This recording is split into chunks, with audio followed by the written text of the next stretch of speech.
Hoje de manhã, antes de vir para cá, eu fiz uma prece sincera a Ismael. E pedi a ele assim: Ismael, hoje nós teremos um seminário sobre o cristianismo primitivo na tua casa, na casa de Ismael. Eu sei que você é filho de Abraão e de Agar. Está no capítulo 15 do livro Crônicas de Além-Túmulo. E eu gostaria de te pedir encarecidamente que peça amparo, além do seu, né? Amparo a Estevão e a Paulo, para que todos nós, sobretudo o expositor, possa conseguir transmitir ao público encarnado e desencarnado a vibração espiritual do que representa cristianismo primitivo. O cristianismo genuíno,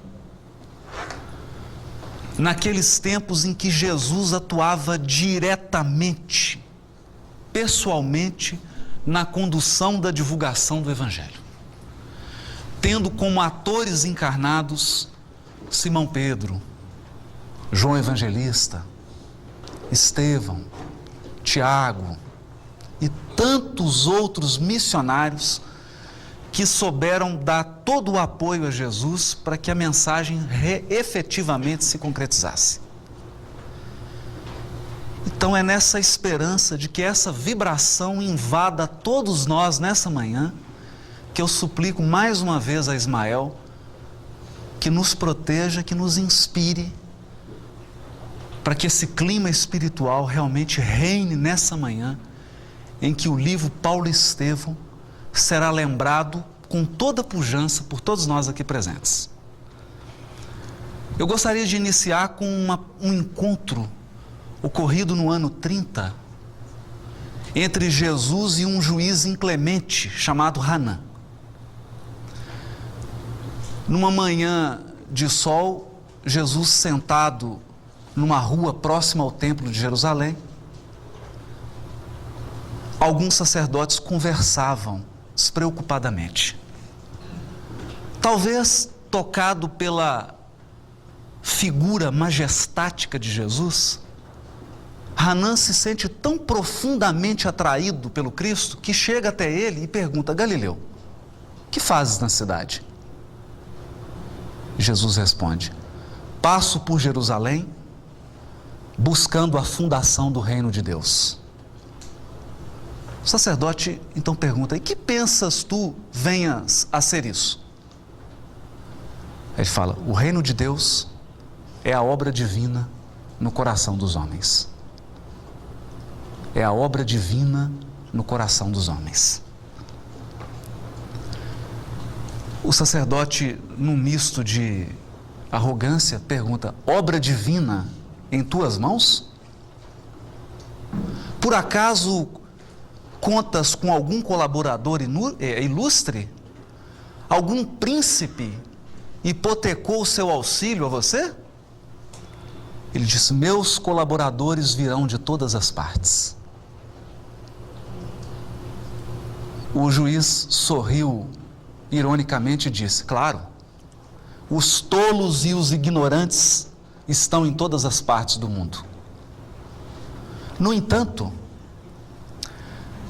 procuras a implantação de um trabalho divino, e já vistes alguma estátua feita de lama?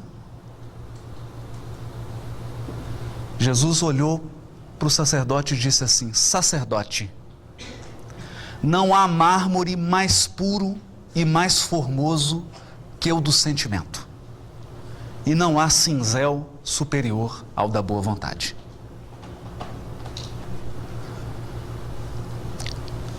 Isso nos transmite a lição valiosa de que a obra primordial do Evangelho, o trabalho principal do Cristo, é transformar o nosso coração numa formosa escultura. Com o cinzel da boa vontade, Jesus vai moldando os sentimentos de cada um de nós, para que eles adquiram a pureza e a formosura necessárias para que o Criador fixe morada definitiva dentro de nós. É esse o propósito. E é por essa razão que ele diz ao sacerdote: o reino de Deus é a obra divina no coração dos homens.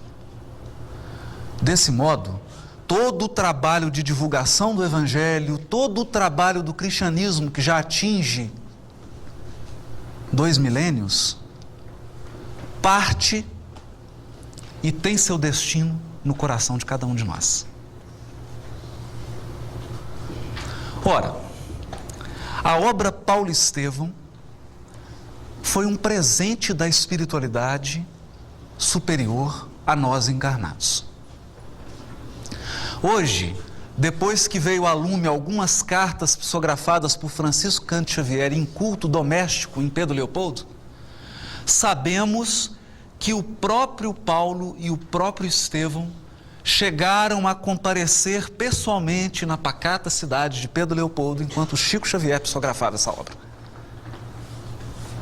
O próprio Chico, em entrevista, chegou a confessar que recebeu essa obra mediúnica envolvida em profunda comoção, porque ele entrou em sintonia com aqueles sentimentos mais nobres do cristianismo. Entrou em relação espiritual com as figuras mais destacadas do cristianismo primitivo.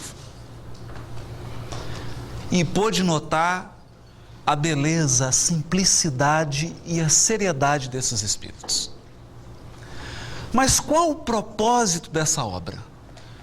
Nós iniciamos esse seminário fazendo um paralelo agora entre o livro Atos dos Apóstolos e a obra Paulo e Estevão, para entender a razão pela qual o espírito afetuoso e sábio de Emmanuel teve um trabalho ingente para trazer essa obra, para concretizar essa obra no plano físico. E ele, com certeza, estava movido de propósitos nobres. Alguns deles ele chega a declinar na introdução da obra. Ele diz assim: não se trata de uma homenagem a Paulo de Tarso. O convertido não necessita das nossas mesquinhas homenagens. Ele buscava, na verdade, mostrar a importância da cooperação na obra cristã. Essa obra faz justiça a Estevão, porque não haveria Paulo de Tarso sem Estevão. Da mesma forma, todos que desenvolvem um trabalho sério sob o amparo de Jesus nunca estão sozinhos. Sempre o fazem com a cooperação, muitas vezes anônima, de algum benfeitor. No caso de Paulo, a cooperação anônima vinha de Estevão. E aqui tem um fato que já nos chama a atenção de imediato. A primeira dupla de trabalho do cristianismo, a primeira dupla, é composta por uma vítima, entre aspas, e um verdugo. Paulo de Tarso assassinou Estevão. Ele foi responsável pelo apedrejamento de Estevão.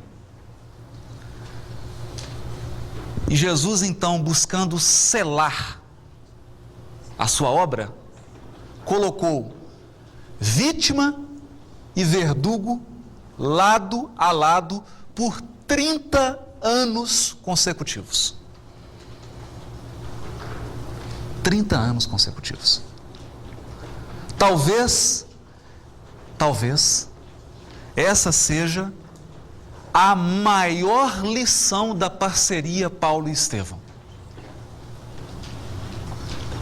Essa lição é de que não é possível desenvolver nenhum trabalho cristão e, consequentemente, nenhum trabalho espírita se o coração não estiver repleto de perdão. Sem perdão, não há trabalho na seara do Cristo.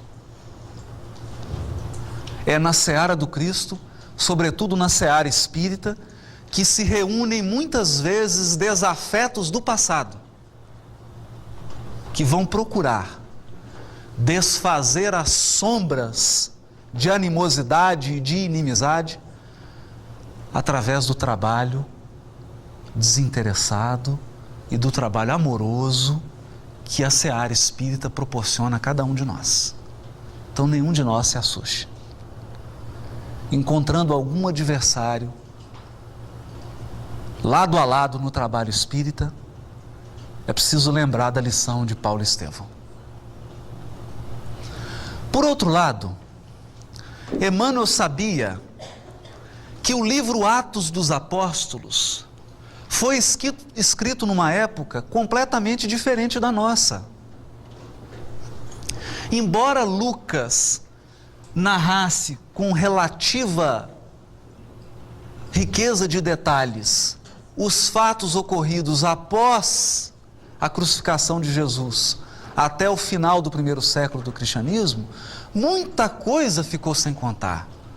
Porque a preocupação principal de Lucas não era em narrar meticulosamente os fatos históricos, não era detalhar elementos que ele julgava que não eram primordiais. Ele buscava, em rápidas pinceladas, dar um retrato do movimento inicial dos apóstolos. Mas muita coisa ficou sem contar. Num trabalho eu diria que se a obra Atos dos Apóstolos é o filme, o livro Paulo Estevão é um making-off. É aquela parte que vai contando os detalhes de como tudo aconteceu. Emmanuel, no livro Paulo Estevão, vai complementando de forma poética e literária todas as informações que faltam no livro Atos dos Apóstolos. Às vezes uma frase solta. E Paulo, antes de se dirigir a Cencreia, cortou o cabelo. Está lá em Atos dos Apóstolos, capítulo 18. E Emmanuel explica. Antes de se dirigir a Cencreia, lembrando do voto de fidelidade à sua noiva espiritual, Abigail, Paulo rapou a cabeça, como era de costume daqueles que se entregavam a um voto de alguém amado que já falecera. Explica detalhes, complementa. Enquanto Atos dos Apóstolos introduz de forma ligeira a figura de Estevão e mostra o seu discurso brilhante no Sinédrio, Paulo reconstitui toda a história de Estevão. Volta lá na velha Caia, em Corinto, e começa a contar quem era o pai de Jezeel, quem era sua irmã, por que ele saiu de Corinto, por que chegou a Jerusalém, como que encontrou a casa do caminho, em que circunstâncias foi atendido por Simão Pedro, qual foi o trabalho desenvolvido, quais as suas características pessoais. É um trabalho de complementação. De complementação. E muitos perguntarão, mas para que tantos detalhes? Para que fornecer esses grandes detalhes? É possível enxergar dois grandes motivos nisso. O primeiro, a riqueza de detalhes, e nós veremos aqui, é tamanha, que eu considero, particularmente essa obra, uma prova da imortalidade da alma. Porque Emmanuel revela, centenas de vezes, dados, minúcias históricas, reconstituição de época, com tal profundidade, que na época não havia obras, não havia pesquisas divulgadas sobre esses assuntos. Muita coisa revelada no livro Paulo Estevão foi descoberta 20, 30, 40, 50 anos depois dessa obra ser psicografada. Era uma nova fase. Porque se no início da doutrina espírita era necessário que os espíritos se materializassem e as pessoas tocassem no espírito e ainda assim não se convencessem, e ainda assim não reformulassem nada nas suas vidas, quantas pessoas presenciaram materializações e nada mudou na sua vida? Ele continuou sendo a mesma pessoa. A mesma pessoa. Continuou nutrindo os mesmos equívocos. Continuou trilhando os mesmos caminhos. Porque aquela materialização não alterou nada na sua vida. Aqui é diferente. Aqui a prova da imortalidade da alma é intelectual. Aqui, através de dados minuciosos, Emmanuel deixa claro: é obra dos espíritos. Estamos antecipando em 20, 30, 40 anos o que a ciência humana irá descobrir. E quando nós nos voltamos para essa pesquisa, vamos destacar hoje alguns fatos dessa pesquisa. Embora nunca tenha tido a honra de presenciar uma materialização de um espírito, eu sou obrigado a convencer-me da imortalidade da alma. Ela está provada na obra. Mas também há um segundo propósito. Ao reconstituir todo o primeiro século do cristianismo, reconstituir historicamente, socialmente, linguisticamente, culturalmente, todas as regiões em que o Evangelho foi divulgado, ao traçar o perfil de todas as personalidades dos apóstolos e daqueles colaboradores diretos, Emmanuel nos colocou definitivamente face a face com o cristianismo primitivo. Se pairava alguma dúvida, mas como seria Simão Pedro? Mas como seria João? Como que era Éfeso? Paulo, como é que foi o trabalho dele? Hoje não resta dúvida nenhuma mais. Está absolutamente reconstituído. E o exemplo vivo desses primeiros cristãos está na obra. Nós podemos ignorar voluntariamente, podemos desprezar a obra, mas jamais poderemos chegar no plano espiritual alegando ignorância. Ah, eu não vivi porque não sabia como era. Sabemos. Agora temos certeza de que a doutrina espírita é o cristianismo redivivo. As propostas de trabalho da doutrina espírita estão em absoluta e perfeita sintonia com o trabalho inicial dos apóstolos e do próprio Cristo enquanto esteve entre nós. Não há dúvida sobre isso. Bom, feita essa primeira introdução, vamos fazer está um pouquinho denso, né, Marta? Vamos aliviar um pouco. Podem tirar o cinto. O avião já decolou, agora eu queria trazer algumas pequenas curiosidades, que parecem curiosidades, mas são fatos extraordinários para a compreensão do Evangelho. Extraordinários. Inicialmente, no livro Paulo Estevão, Emmanuel retifica todas as datas do primeiro século do cristianismo. Em que data Jesus foi crucificado? Sexta-feira do mês de abril do ano 33. Mas assim com esse detalhe, assim com esse detalhe. Sexta-feira de abril do ano 33. Em que ano Pedro se transferiu para Jerusalém com a sua família e com Tiago e com o João? Em 34. Teve o Pentecostes, ele foi para Jerusalém, volta para Galileia, pega suas coisinhas e se transfere definitivamente para Jerusalém. E nesse processo, Paulo vai contando, Emmanuel vai contando detalhe por detalhe cada data. Conversão de Estevão, ano 35. Conversão de Paulo, às portas de Damasco, 36. Tempo que ficou no deserto, até o seu martírio em Roma no ano de 67. Na virada de 66 para 67. E a primeira pergunta é, mas que importância tem isso? A não ser para alguém que tem um certo afeto por história, que esteja ligado à história, qual a importância que tem data?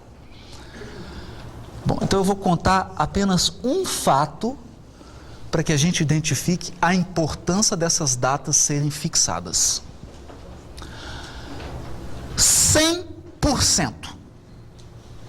100% dos estudiosos acadêmicos do Evangelho dizem que algumas cartas, por exemplo, Timóteo, carta de Paulo a Timóteo, carta de Paulo aos Hebreus, não são de Paulo de Tarso.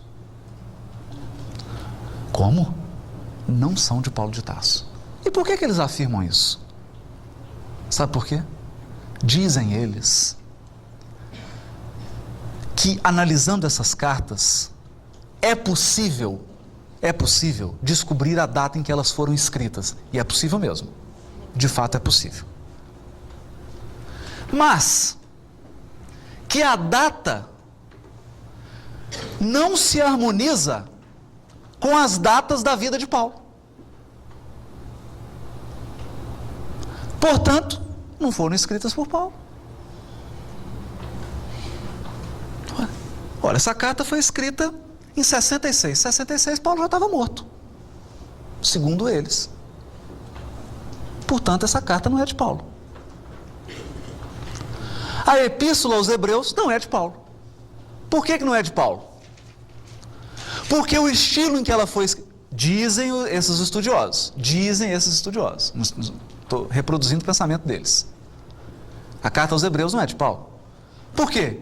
Porque se você comparar o estilo literário, é absolutamente diferente. A epístola aos Hebreus está escrita num grego primoroso, que revela que o seu autor dominava o grego. Dominava.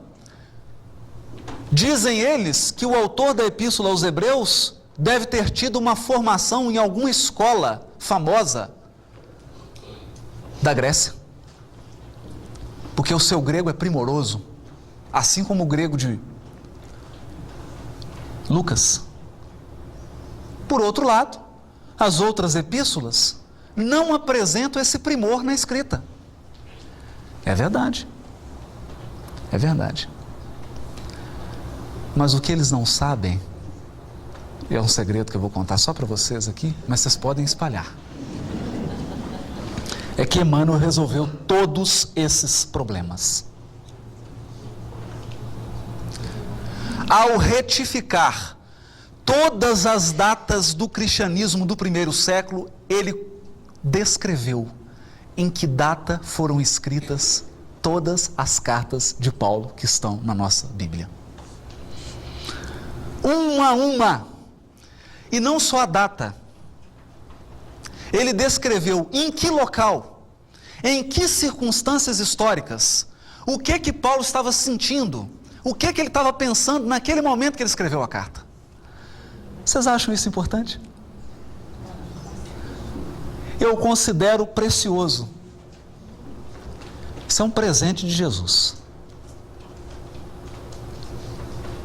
Portanto, a carta aos Hebreus, que eles dizem não ser de Paulo, Emmanuel conta uma história belíssima. Nós vamos aprofundar um pouco mais na frente nisso, quando formos falar das cartas. Mas, só para dar uma introdução nesse fato, Emmanuel diz assim: nenhuma das cartas de Paulo foram escritas de próprio punho. Ele ditava as cartas. Ditava. E Emmanuel ainda diz mais: nunca escrevia só.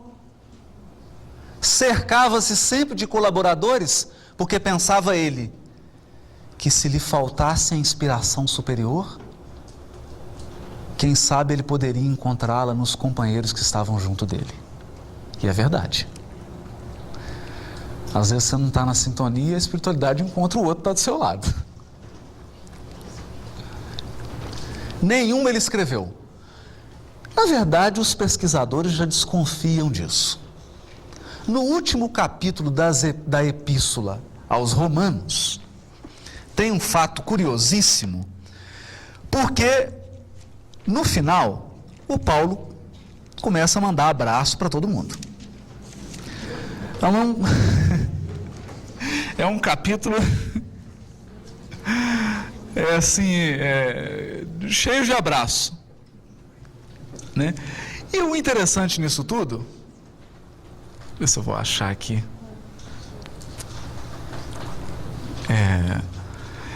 aqui depois eu acho, está no capítulo 16 da Epístola aos Romanos, capítulo 16, é o último capítulo. Ele fala: saudai não sei quem, saudai não sei quem, saudai não sei quem, saudai, saudai, saudai, nome. De repente, aparece assim: e eu, que estou escrevendo, mando um abraço para não sei quem. O Paulo deve ter olhado para ele: rapaz, você está só escrevendo, está mandando abraço, só eu que posso mandar abraço. O escriba se traiu e também aproveitou. O Paulo estava mandando tanto abraço, mandou um abraço para os familiares.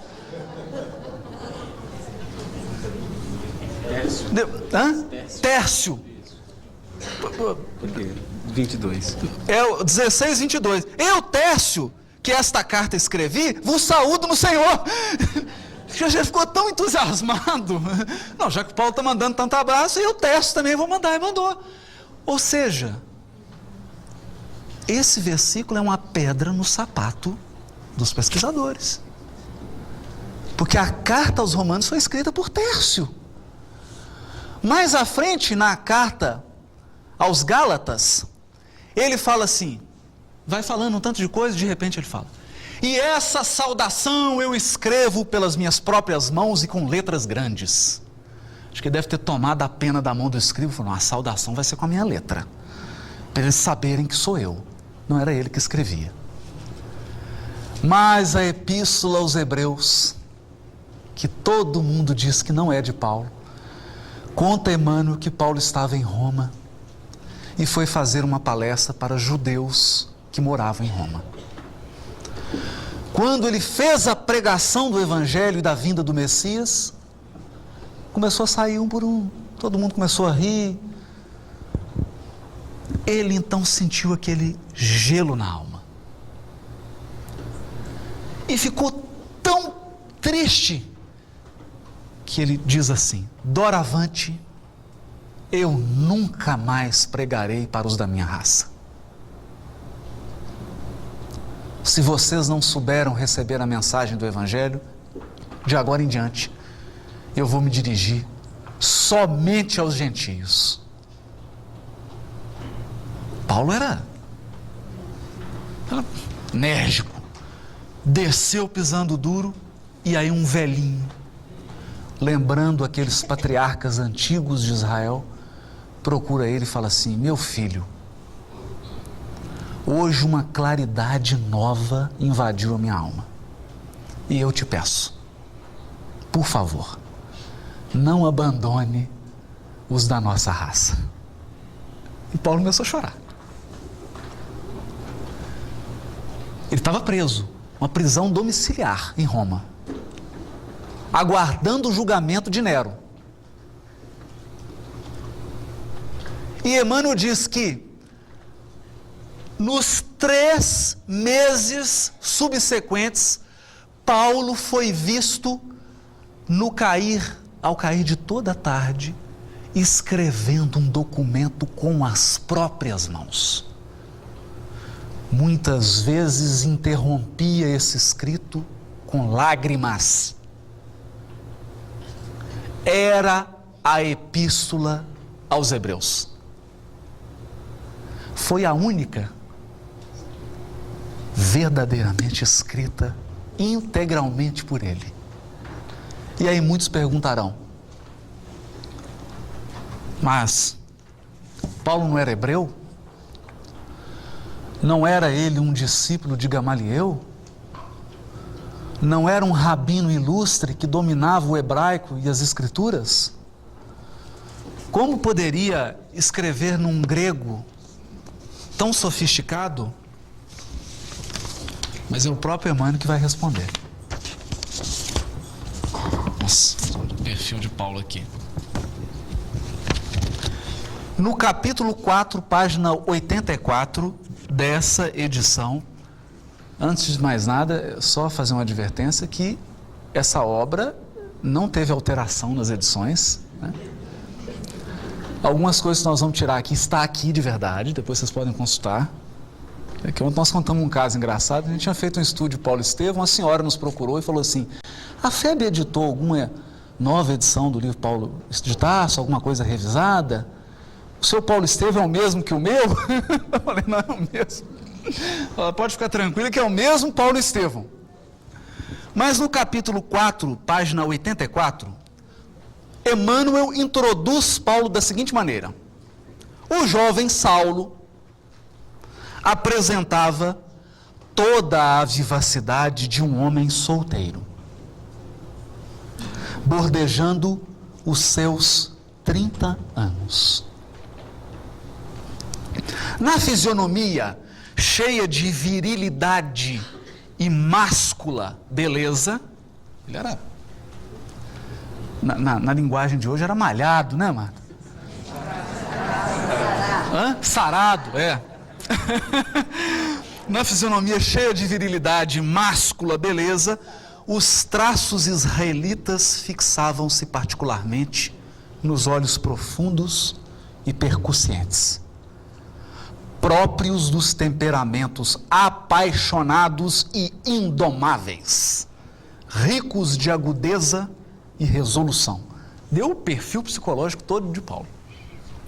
Trajando a túnica do patriciato, falava de preferência o grego.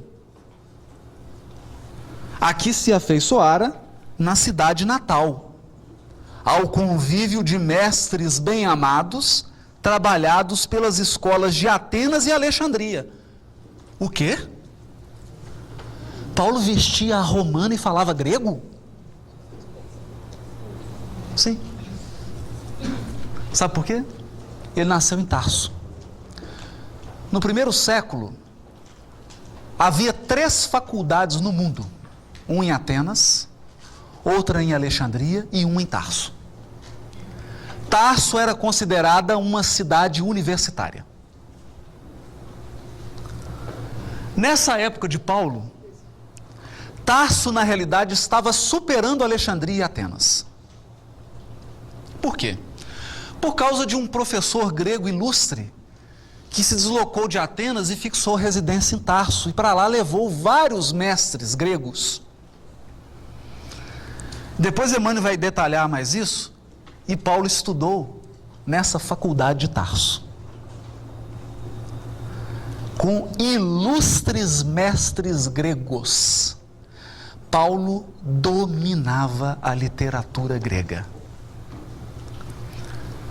Na carta aos Gálatas, ele chega a citar um poeta grego da região. Na visita a Atenas, no seu discurso, ele cita a história da tradição grega. E vestia-se como um romano. Não obstante, fosse hebreu e discípulo de Gamaliel. Dominava o grego, está explicado. Por que que a Epístola aos Hebreus foi escrita num grego que desconcerta todos os pesquisadores? Parece um dado irrelevante. A pessoa às vezes corre os olhos pelo romance Paulo Estevão e passa por isso. Eu nunca percebi isso. Vou ficar prestando atenção que roupa que o Paulo estava vestindo? Mas acontece que, embora Emmanuel seja na minha opinião, um dos maiores romancistas da língua portuguesa, um poeta, tamanha beleza com que ele descreve, não há dado inútil na obra Paulo Estevão. Não há nenhum detalhe que não seja importante. No caso, esse detalhezinho da roupa e da língua que Paulo falava é fundamental para a gente entender e para nos convencermos de uma vez por todas que a Epístola aos Hebreus é de Paulo. Mais adiante no livro Paulo Estevão, quando ele está preso em Jerusalém e é conduzido para Cesareia Marítima, ele pede ao centurião para fazer um discurso para o povo. O povo estava querendo matá-lo lá mesmo. E Emmanuel diz assim, que ele se posta e profere um discurso em hebraico.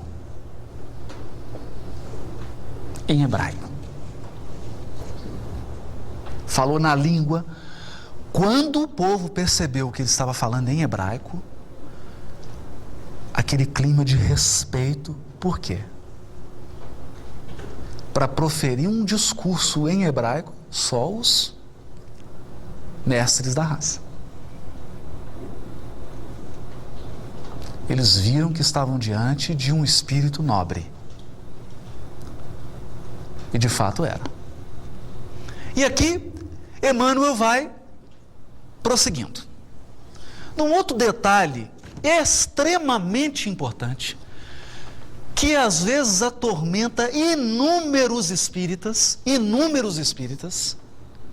às vezes, quando convidado a compartilhar algum estudo, alguma exposição sobre o livro Paulo Estevão, a primeira pergunta que vem fala, mas escuta, eu gosto tanto do Paulo, aí eu já fico assim, né, falei, vai vir alguma coisa, eu gosto do Paulo,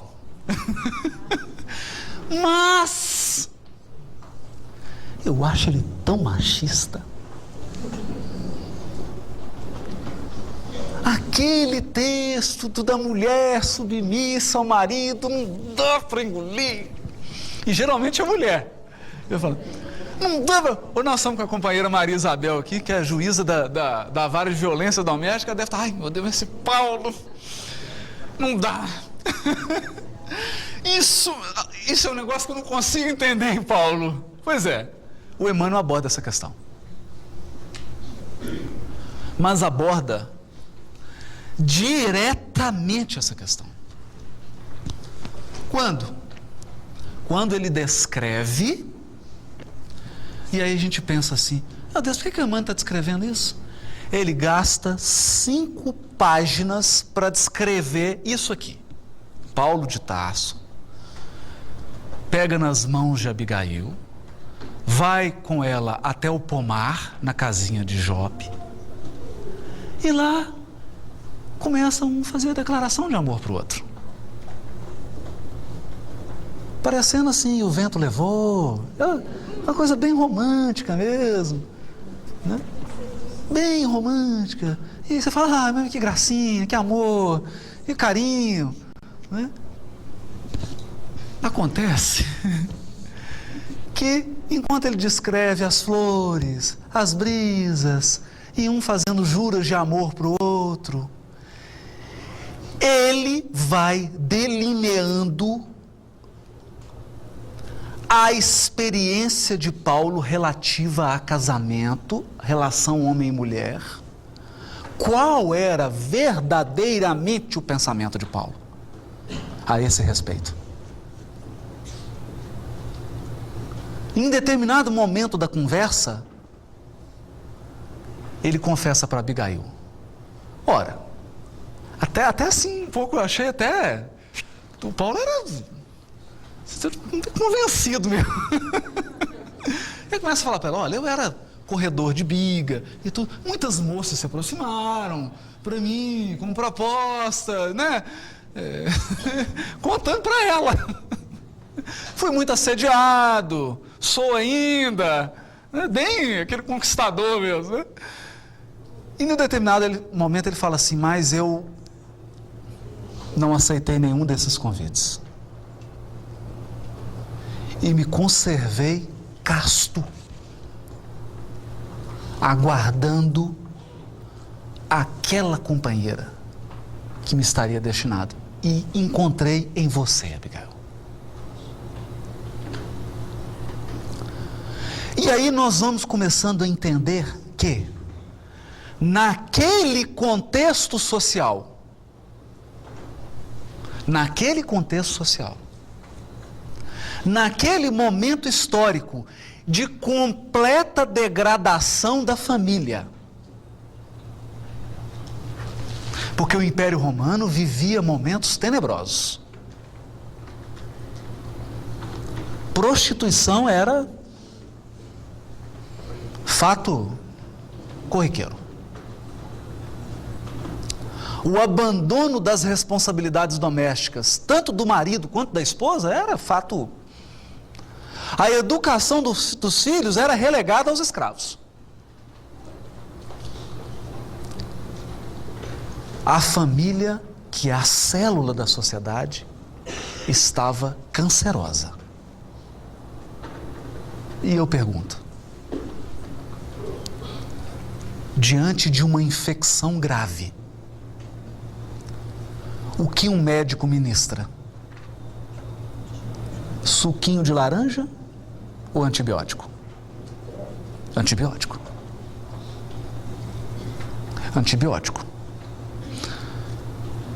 Emmanuel, comentando essas declarações de Paulo, diz assim, não obstante a força da expressão, porque tem muito também de força de expressão linguística. Foi publicado recentemente, há 3 anos, uma tese de doutorado publicada pela Loyola, Homem e Mulher em Paulo, em que nessa tese o autor demonstra que, na realidade, esse negócio de Paulo é preconceituoso, isso é falha de tradução. E ele prova, através do original grego, as falhas de tradução. Mostra que muitas vezes aquilo é figura e expressão de linguagem que Paulo utilizava, comum à época, e que, interpretadas fora de contexto e sem levar em consideração as características da época, isso induz muitas pessoas a condenar Paulo como machista. E demonstra. E o Emmanuel já tinha feito isso. Diz ele que nessa energia de Paulo havia providências do próprio Cristo para salvaguardar a família cristã, para fundar o lar cristão em novas bases. E aqui é bonito, porque a relação de Paulo com Abigail não tem nada dessa questão de submissão. Tem um respeito profundo da Abigail por ele, e um amor que ele quase se derrete por ela. Ele vai falar isso, que o marido ame a sua esposa. Ele fala isso. Ele fala muitas coisas em que ele está contando da experiência pessoal dele, porque ele perdeu a amada. E era um homem de princípios tão irretocáveis que ele soube guardar a castidade até o desencarne. Mas Jesus também soube presenteá-lo por isso. Mas isso é cenas dos próximos capítulos. Vamos contar isso agora. Não vamos contar isso agora. Então não tem nada disso. Ali ele mostra o que é uma relação de amor e de respeito verdadeira entre um homem e uma mulher. Uma relação fundada nas bases do Evangelho. É muito bonito. E desfaz, mais uma vez, através dessa descrição ingênua e inocente de Emmanuel, ele faz mais uma retificação. Mais uma retificação. Bom, agora, vou pegar assim algumas curiosidades para mostrar só um aperitivo, né? Um pouquinho, para a gente poder avançar no outro tema, para a gente ir lá para as viagens. Para a gente ter uma ideia do que é Emmanuel, ele começa o romance assim, capítulo 1 da primeira parte, Corações Flagelados. Primeiro parágrafo: amanhã enfeitava-se de muita alegria e de sol, mas as ruas centrais de Corinto estavam quase desertas. No ar brincavam as mesmas brisas perfumadas que sopravam de longe. Que estação do ano nós estamos? Calma. Hã? Que estação do ano? Não, achei que era poesia. Manhã, sol, brisa perfumada. Não. Nós estamos na beira do mar Mediterrâneo. Corinto é uma cidade de praia. Brisas perfumadas. Mais adiante, Emmanuel diz assim, da revolta dos escravos: nesse ano de 34, a cidade em peso fora atormentada por violenta revolta dos escravos oprimidos. O procônsul não hesitara, expedindo mensageiros oficiais, solicitara de Roma os recursos precisos, e os recursos não tardaram. Em breve, a galera das águias dominadoras, auxiliadas por ventos favoráveis. Que época do ano havia ventos favoráveis para a navegação no Mediterrâneo?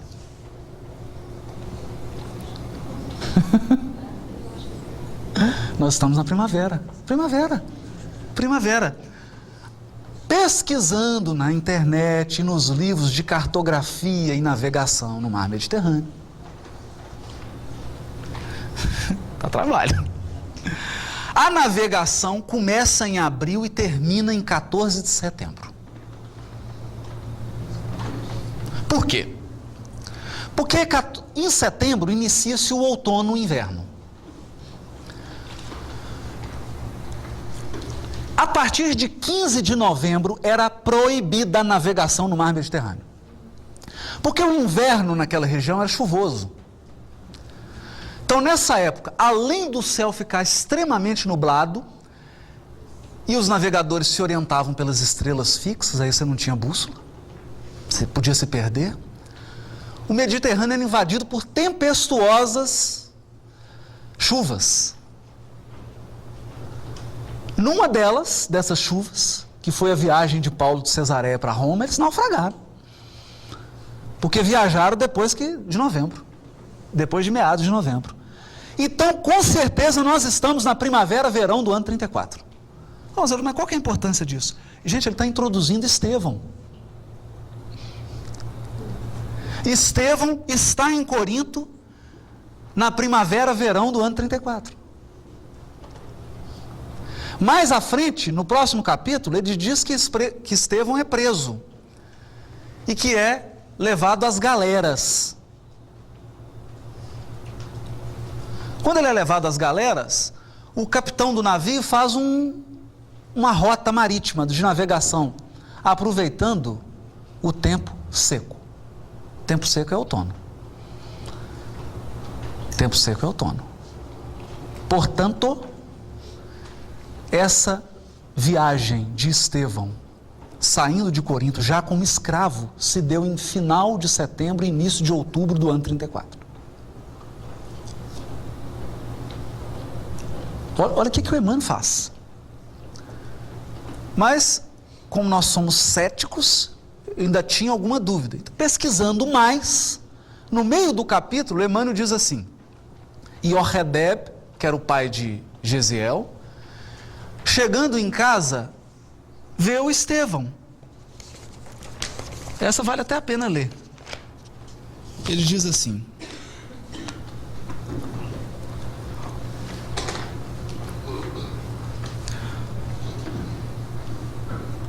O coração paternal adivinhava. Isso é quando ele volta da praça, ele tinha apanhado dos soldados. Àquela hora, Gesiel, conforme o programa por ele mesmo traçado, arava a terra. Aí é fácil. Porque no Mediterrâneo a terra é arada para o plantio em setembro. Parece que ele está brincando, né? Arava a terra. Mas ele está fixando tudo. Mas Maroto, mas você não tem o que fazer? Fica olhando isso? Não é possível. Para que isso? Aí você vai um pouquinho mais. Ele faz a viagem e chega em Jerusalém. Ele já estava doente. Na conversa com Sérgio Paulo, que é o procônsul que liberta ele, Emmanuel diz assim, e ele conversava com o procônsul em grego. Claro, morava em Corinto. Aí o Sérgio Paulo pergunta para ele, eu vou te libertar, você vai ficar em Jerusalém, mas como é que você vai se comunicar lá? Por acaso você sabe o idioma comum da Palestina?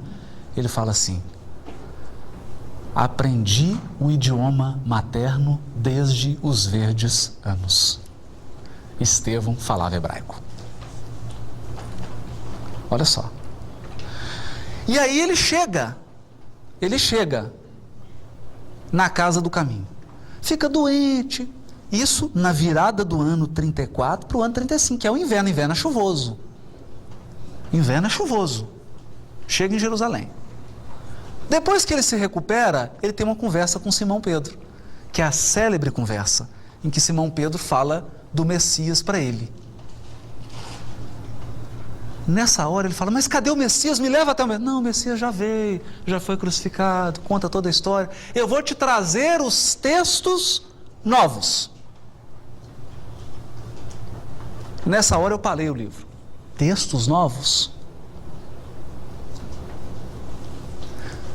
Se qualquer pessoa aqui for consultar algum historiador do cristianismo, todos, absolutamente todos, vão afirmar que o Evangelho de Mateus foi escrito próximo do ano 70.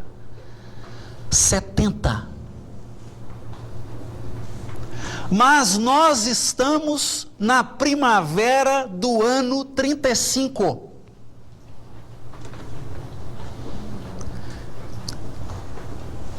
Então não foi no ano 70. Porque Pedro traz para Estevão o Evangelho de Mateus.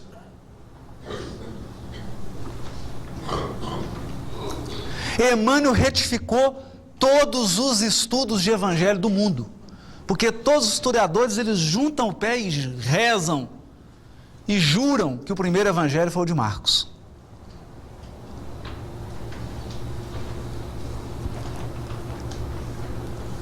E conjecturam ainda que os primeiros evangelhos só foram escritos em papiro. Só que o texto fala que Pedro trouxe rolos de pergaminho. Era pele de cordeiro. E entrega o de Mateus. Aí eu fiquei pensando assim, no meu ceticismo. Devia ser assim, eu estava começando a escrever. Mas aí ele abre um versículo, quando ele está comentando na Igreja do Caminho, que está no capítulo 17 de Mateus. Portanto, se nós estamos no início do ano 35, e se Jesus foi crucificado em abril de 33,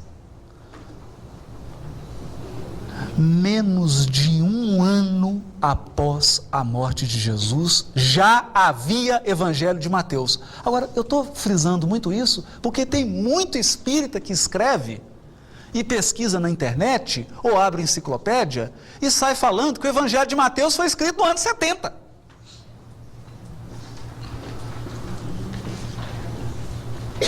Porque não leu Paulo Estevão.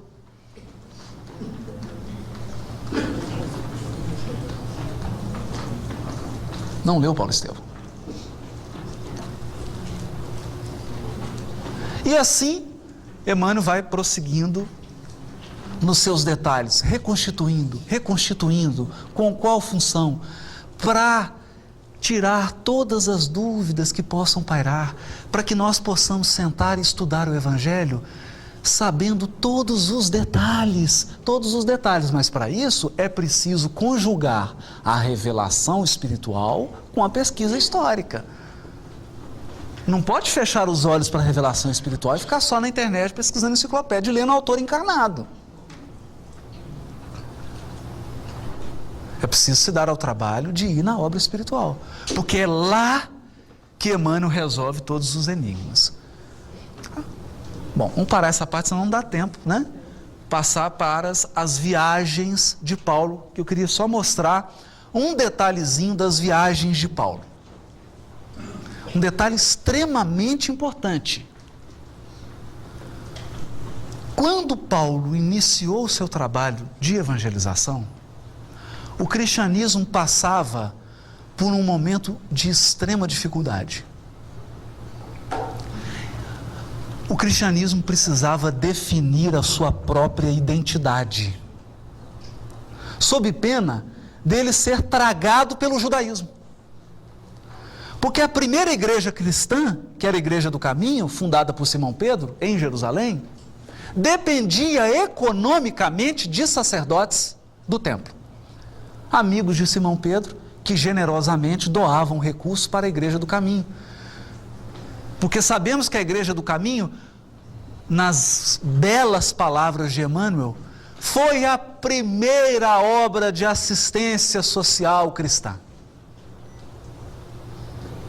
O primeiro lugar em que doentes, desvalidos, eram acolhidos e tratados. Mas quem coopera, quem ajuda, muitas vezes se sente no direito de interferir e administrar e ditar os rumos. É o que estava acontecendo. Aqueles sacerdotes do templo queriam apagar o brilho da mensagem cristã. Queriam transformar Jesus num mais um profeta inferior a Moisés, eclipsando a mensagem do Evangelho. Foi nessa hora que Jesus chama Saulo. O que eu mostro nesse mapa é o planejamento de Jesus. Esse mapa é um mapa onde está tinha um amarelo mais escuro, né? Quase um laranja. Representam os locais em torno do mar Mediterrâneo em que havia sinagoga e colônias judaicas. Porque os judeus já haviam espalhado o judaísmo pelo Mediterrâneo inteiro, inclusive Roma, porque uma grande colônia judaica estava situada em Roma. A crença no Deus único já estava espalhada no Mediterrâneo, e todos aqueles pontos vermelhinhos ali são lugares onde tem sinagoga. Jesus então chama Paulo, e sem ele perceber, nós veremos aqui, nas 4 viagens que ele fez, ele visita... tá. Para apontar. Aqui, ó. Desde aqui, da Palestina, subindo, Grécia, chega em Roma. Todas as viagens de Paulo ele visitou, uma por uma, todas essas sinagogas, menos essas aqui da Babilônia, porque aí também só se tivesse um jato, que é muito longe. Todas ele visitou. Então ele chegava, já havia uma sinagoga na cidade, já havia pessoas, judeus e gentios simpatizantes. As sinagogas eram frequentadas por gregos, por pessoas da época que eram simpáticas à ideia de um Deus único. E o que Paulo fazia? Aproveitando essa estrutura já construída, ele pregava o Evangelho. Isso é uma lição de estratégia para nós. É uma lição de estratégia. Jesus não trabalha sem estratégia. Não trabalha. já prevendo as viagens de Paulo, talvez séculos antes, o próprio Jesus, o próprio Cristo, coordenou essas sinagogas. Vamos passar para a próxima, em que nós temos um mapa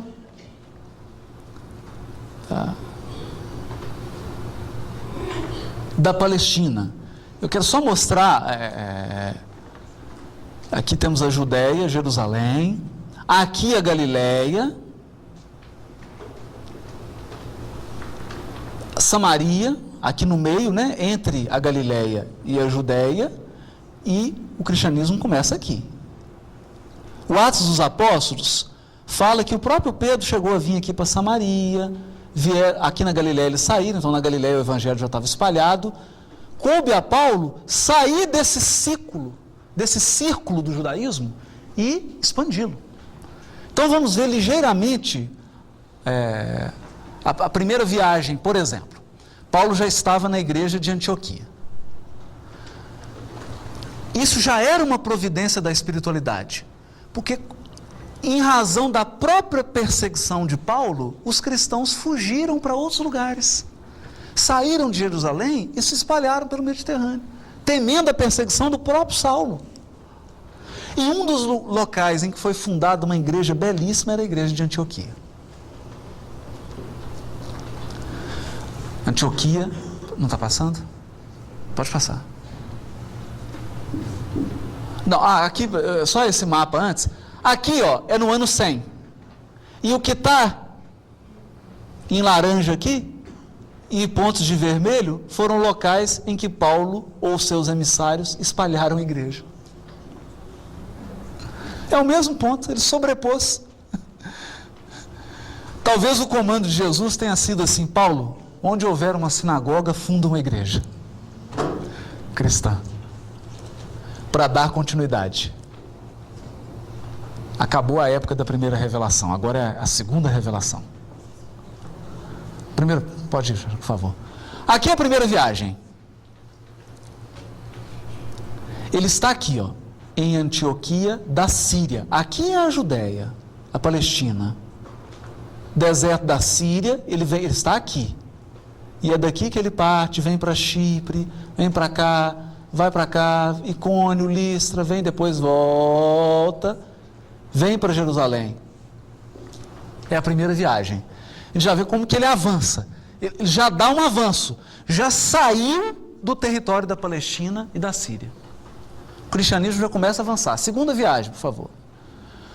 Na segunda, ele já vai lá na Grécia. Terceira viagem, por favor.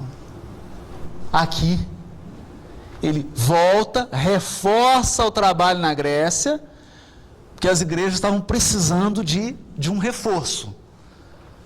Estava acontecendo os primeiros conflitos entre judaísmo e cristianismo. Ele então volta e reforça. Por favor. Próximo. E na última, já preso. Eu fico às vezes impressionado, porque a gente é convidado para fazer um trabalho espírita cristão, aí é recebido pela Marta, pelo Luiz, com um pãozinho, pega a gente no aeroporto, café. Aí você chega aqui, oi Haroldo, é beijo, é abraço. Então, Paulo pregava o evangelho preso. Jesus fala: Paulo, agora você vai fazer uma palestra em Roma. Centurião, por favor, algeme-o.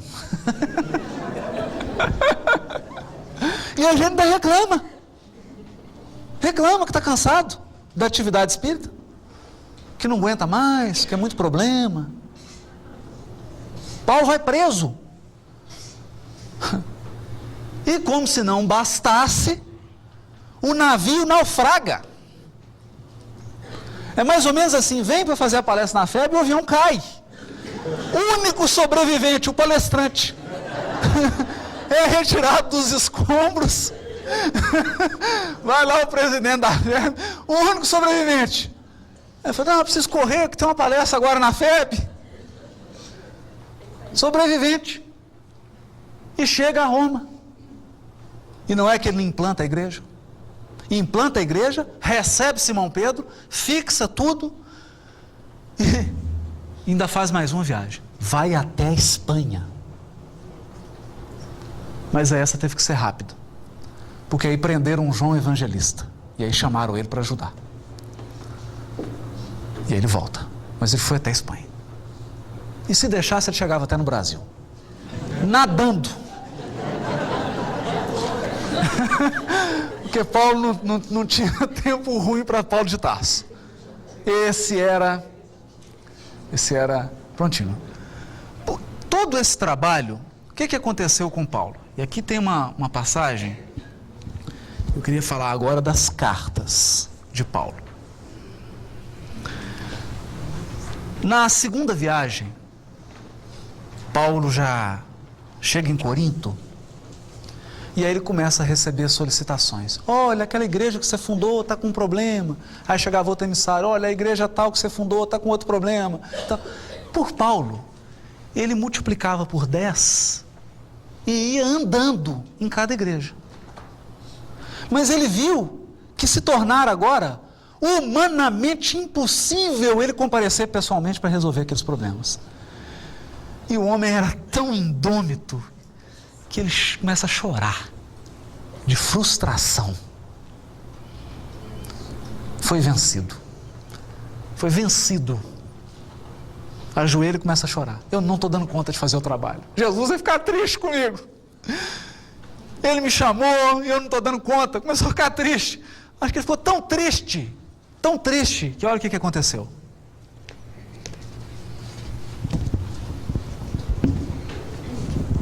Terminada a oração, sentiu-se envolvido em branda claridade. Teve a impressão nítida que recebia a visita do Senhor. Nossa, Jesus em pessoa, genuflexo, experimentando indizível comoção. Imagina uma visita de Jesus. Ouviu uma advertência serena e carinhosa. Não temas, dizia a voz, prossegue ensinando a verdade e não te cales, porque estou contigo. Nossa, mãe. Imagina, estou contigo. O apóstolo deu curso às lágrimas que lhe fluíam do coração.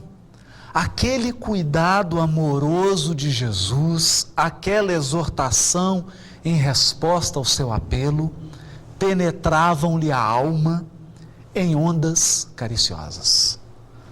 A alegria do momento dava para compensar todas as dores e padecimentos do caminho. Desejoso de aproveitar a sagrada inspiração do momento que fugia, pensou nas dificuldades para atender às várias igrejas fraternas. Tanto bastou para que a voz dulcíssima continuasse: não te atormentes com as necessidades do serviço. Porque às vezes a gente desespera na tarefa. Não te atormentes com as necessidades do serviço. É natural que não possas assistir pessoalmente a todos ao mesmo tempo. Mas é possível a todos satisfazeres simultaneamente pelos poderes do Espírito. Poder. Procurou atinar com o sentido justo da frase, mas teve dificuldade íntima de conseguir. Entretanto, a voz prosseguia com brandura: poderás resolver o problema escrevendo a todos os irmãos em meu nome. Os de boa vontade saberão compreender. Porque o valor da tarefa não está na presença pessoal do missionário. Não está na presença pessoal. Às vezes a gente se sente órfão porque o Chico foi, e está tanta gente boa indo, Mas o valor da tarefa não está na presença pessoal do missionário, mas no conteúdo espiritual do seu verbo, da sua exemplificação e da sua vida. Doravante, Estevão permanecerá mais aconchegado a ti, mais ainda. Agora é 24 horas, plantão, transmitindo-te meus pensamentos.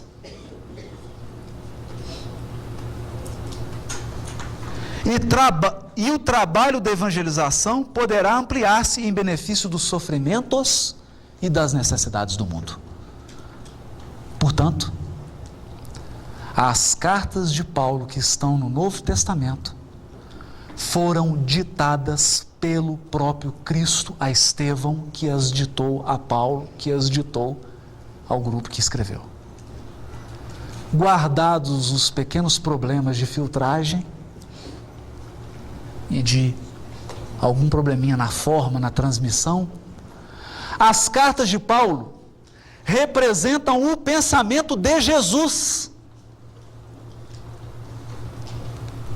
Mas só os de boa vontade podem compreender. O dedicado amigo dos gentios viu que a luz se extinguira. O silêncio voltara a reinar entre as paredes singelas da igreja de Corinto. Mas como se houvera sorvido a água divina das claridades eternas, conservara o espírito mergulhado em júbilo intraduzível. Recomeçaria o labor com mais afinco. Mandaria às comunidades mais distantes as notícias do Cristo. De fato, logo no dia seguinte, chegaram portadores de Tessalônia, com notícias desagradabilíssimas. Os judeus haviam conseguido despertar na igreja novas e estranhas dúvidas e contendas. Porque o trabalho nosso é sempre de dissipar dúvidas e contendas. Timóteo corroborava com as observações pessoais. Reclamava a presença do apóstolo com urgência. Paulo, você tem que ir. Mas este deliberou pôr em prática o alvite do mestre. E recordando que Jesus lhe prometera associar Estevão à divina tarefa, julgou não dever atuar por si só. E chamou Timóteo e Silas para redigir a primeira de suas famosas epístolas. Assim, começou o movimento dessas cartas imortais, cuja essência espiritual provinha da esfera do Cristo, através da contribuição amorosa de Estevão, companheiro abnegado e fiel, que se havia arvorado na mocidade em primeiro perseguidor do cristianismo. Então, a essência espiritual das cartas de Paulo vem da esfera do Cristo. Eu creio que não há necessidade de dizer que nós precisamos estudar essas cartas.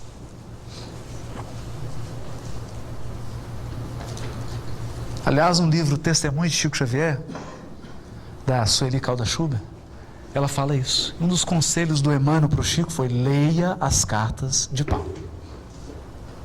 Leia as cartas de Paulo. Porque elas vêm da esfera do mestre. Naturalmente elas estão escritas numa linguagem, elas estão envoltas no costume, num contexto, numa época que é diferente da nossa. Mas a essência espiritual é imortal e é direta do Cristo. Minhas irmãs e meus irmãos, nós estamos encerrando essa primeira parte e eu só tenho a agradecer a Ismael, porque pelo menos da minha parte, sinto que penetramos naquele clima do cristianismo inicial, naquela vibração de Paulo, de Estevão, dos primeiros apóstolos, do próprio Ismael. E eu faço votos que essas rápidas pinceladas em torno do livro Paulo e Estevão sirva de estímulo a todos nós, para fazermos um profundo mergulho nessa obra. Porque o que tem aqui não é muito mais do que informação. Tem, na realidade, a vibração dessas esferas superiores. É impossível ler o livro Paulo Estevão sem entrar nesse clima vibratório. Sem começar a sentir, ainda que longínqua, a presença de Estevão, de Paulo, de Abigail, como nós estamos sentindo agora. Eu agradeço a Deus a oportunidade, agradeço a presença de todos e convido agora para o intervalo, pedindo que a gente consiga pelo menos levar uma réstia que seja dessa vibração espiritual presente nesse ambiente hoje. Muito obrigado.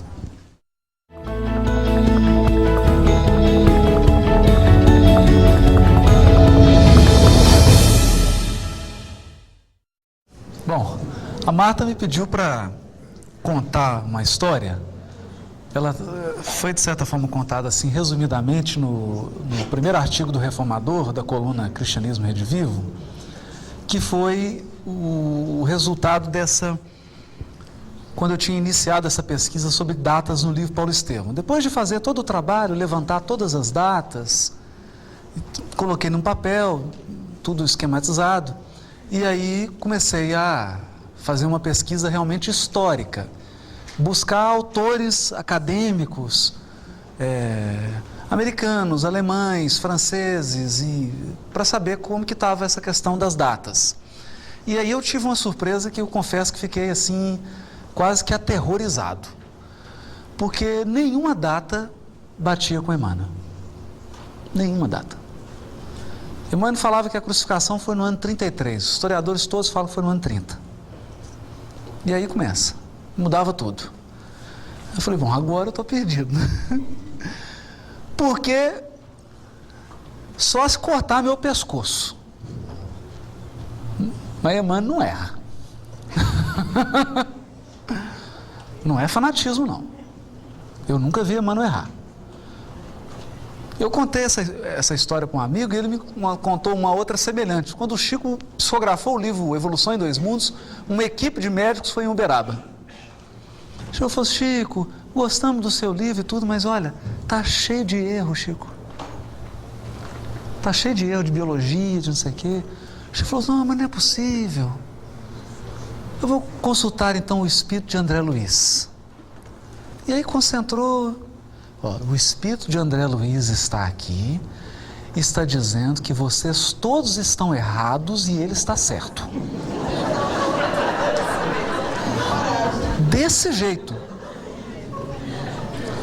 E o tempo se encarregou de demonstrar que todos eles estavam errados. Todos. A última eu presenciei. Na terra do tio Edson, que a gente chama o Edson de tio Edson. Na terra do tio Edson, fazendo uma palestra num seminário da AME de Juiz de Fora com o médico Décio Andoli.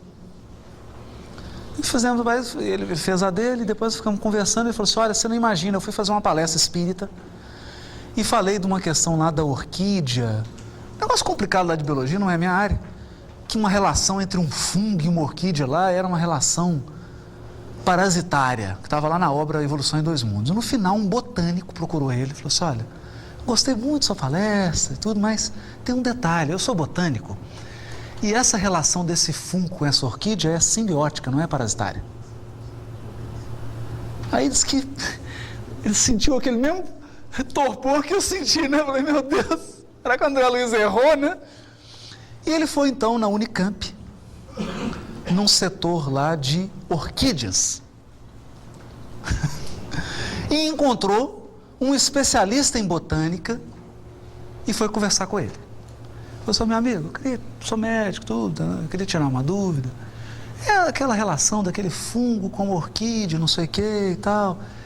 Ela é simbiótica ou parasitária? Ele falou assim, quem te falou que é parasitária? Ele, não, estou só conversando. Calma. Quem te falou que é parasitária?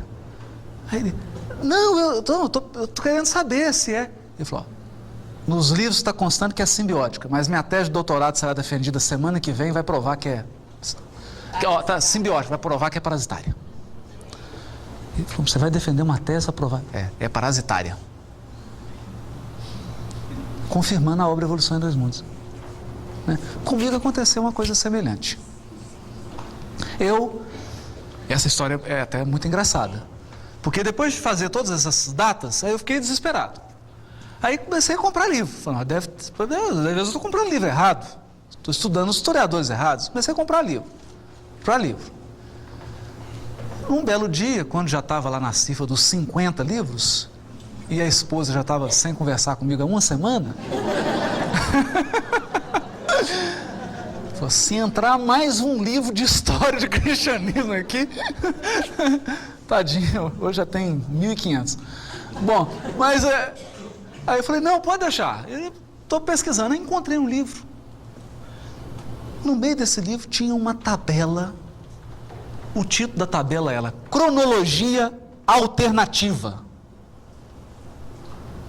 Eu olhei, a hora que eu bati o olho na cronologia, todas as datas do Emmanuel.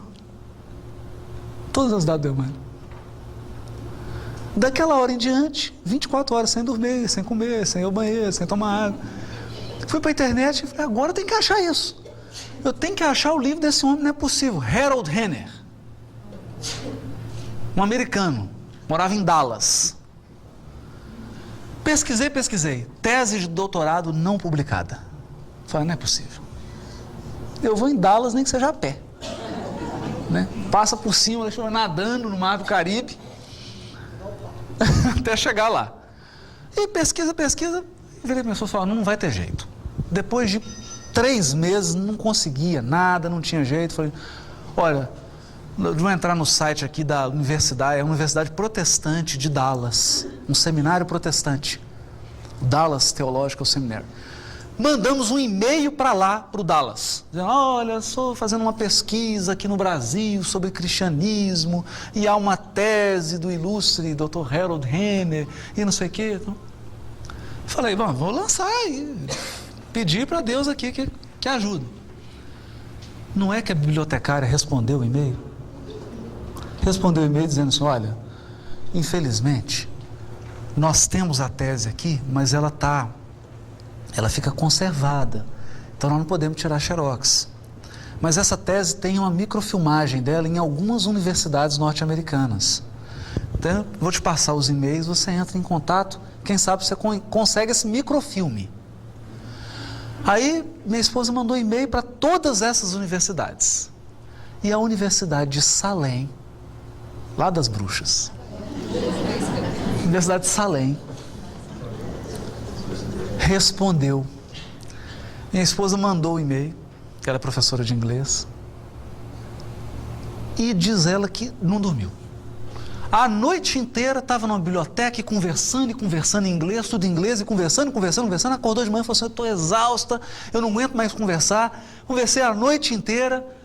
Falei, mas que coisa mais estranha. Fui abrir os e-mails, tinha a resposta da Universidade de Salem.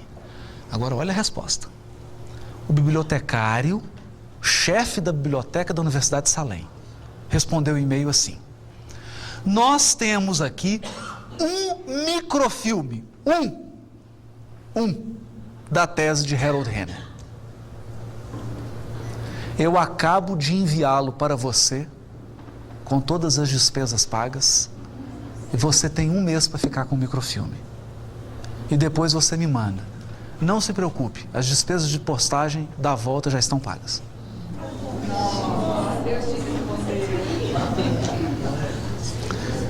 Chegou o microfilme, eu falei, eu vou tirar uma cópia disso aqui em 3 dias, porque eu vou devolver isso para ele, porque imagina se acontece qualquer coisa. Bom, vai no microfilme, procura em Belo Horizonte inteiro. Ah, não tem máquina para transformar isso não. Aí pronto, não tem problema. Conversando com um amigo, falou, não, o FMG tem uma máquina. Tem, pode ir lá. Você leva só a folha. Comprei um pacote de folha, cheguei lá no setor, tinha um setor, a máquina e uma senhora trabalhando. Ai, graças a Deus. Senhora, eu estou com uma tese aqui, eu preciso transformar em papel. Olha, tem a máquina ali, mas eu não sei operar.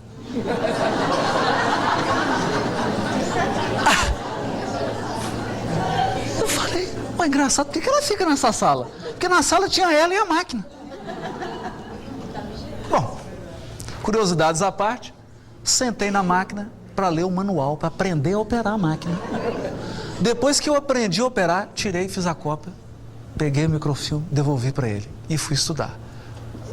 E a tese é extraordinária. Porque o que o Harold Renner fala? Que ele não tem nenhum documento novo, ele não tem nenhuma fonte histórica nova, as fontes que ele usa são as mesmas que todos os pesquisadores usam, só que tem um detalhe. Ele ia demonstrar com a tese de doutorado que houve um equívoco de interpretação das fontes. As fontes foram equivocadamente interpretadas, e isso levou a maioria dos pesquisadores a estabelecerem datas que ele considera equivocadas.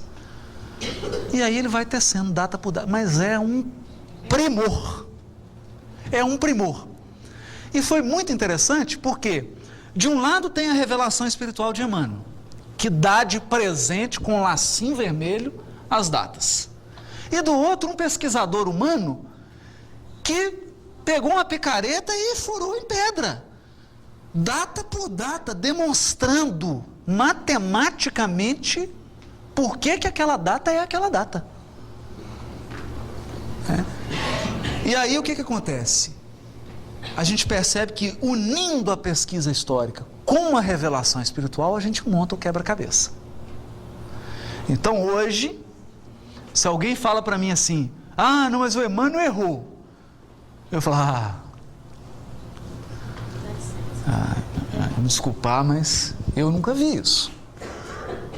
Nunca vi.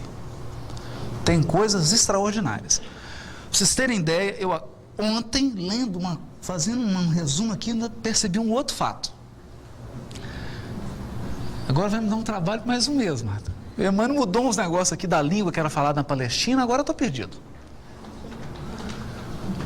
Que eu já tinha lido vários autores, eu estava lendo inclusive um autor que foi o que assessorou o Mel Gibson no filme Paixão de Cristo.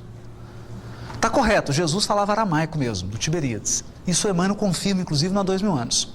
Só que ele confirmou isso no Há 2000 anos, foi psicografado em 38, 39, por aí. Essa pesquisa do Fitzmyer só foi publicada em 1975. Só a partir de 75, historiadores hoje têm certeza que a língua falada na Galileia era aramaico. Só que Emmanuel já tinha revelado isso há mais de 30 anos atrás. E agora ele revelou um detalhe aqui sobre a questão da língua também na Judéia, em Jerusalém. Eu tenho que pesquisar mais um pouco. Então é surpreendente isso. Porque é aquilo que eu estava falando no início, é a prova intelectual da imortalidade da alma. É a prova intelectual da imortalidade da alma. Porque isso é fato irrefutável. A obra está nos arquivos da FEB. A obra foi publicada em 1941. Está nos arquivos. Se quiser, a FEB pega depois a primeira edição e mostra para vocês. Foi publicado em 1941. A tese do Harold Renner foi defendida em 1965.